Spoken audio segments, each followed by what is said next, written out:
All right, let's bring in a friend of the program, Larry Levine. He's a former federal inmate and founder of Wall Street Prison Consultants, helping people survive life behind bars. All right, you see that video, you hear about this. They do a pretty good job there restoring order, Larry? Well, they did, but it wasn't really, I wouldn't even classify that as a riot, Mike. That was more of a disturbance. Inmates wouldn't, I don't know, cuff up. They wouldn't return to their cells, probably for count. Maybe there was an issue, they wanted to search cells or something for contraband. But in a real prison riot, and I've been in a couple of them, people are fighting, people are getting down, and usually there's a lot of payback going on, a lot of grievances between inmates.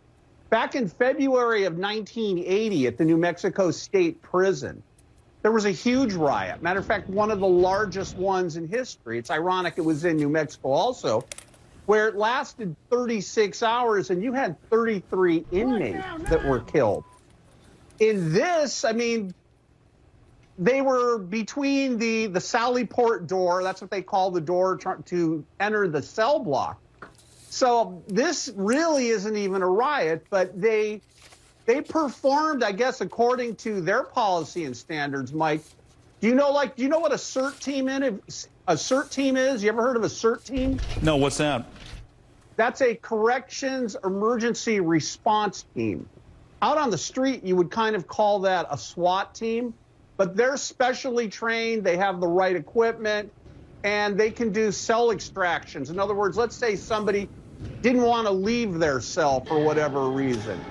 These guys would go in and pull them out.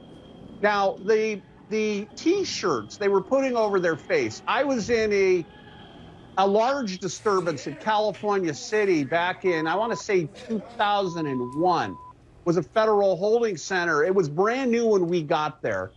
And matter of fact, we were original inmates, and there was a lack of shower, lack of water, lack of food, lack of a lot of things. We wouldn't cuff up either. We wouldn't return to our cells. And the inmates were kind of disoriented, disorganized. The correctional staff, matter of fact, it was a private prison operated by Corrections Corporation of America, CCA. They actually opened the hatches up on the roof because they wanted to drop the grenades into us. And I kind of took charge. I got thrown into this, sort of. It wasn't my beef, but I told everyone, take your T-shirts off, put water on them, then wrap it around your face. Got it. I want you to take all the trash cans. I want you to push those and the benches up against the door to prevent the staff from coming in. Yeah, we're looking at some. In a jail we're seeing some video, by the way, Larry, what you mentioned, that some prison SWAT team, for lack of a better term, so everybody has an understanding. Right. As they went to work there. Go ahead.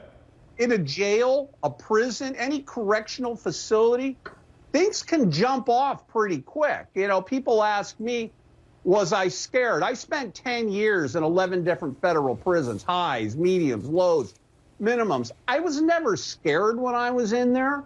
I was more concerned. So it really, to survive a prison disturbance, it comes down to awareness. Be aware of what's around you, who you're associating with. And I don't think this disturbance, I don't even want to call it a riot. I don't think this disturbance was a random thing. I think this built up over time. You know, a lot of these correctional staff, prison guards, they get kind of badge heavy from time to time, and they forget why they're really there. And I would say that housing unit is probably for pretrial inmates that are going through the court system. And they're probably unsentenced, and depending on the amount of damage to the prison facilities, they may actually end up, because they do have video. I saw the video, the fisheye lens looking down. Yeah, we're looking at some of that now. Who did what? Yeah, Mike, these people may end up getting a bill to pay for this. Wow.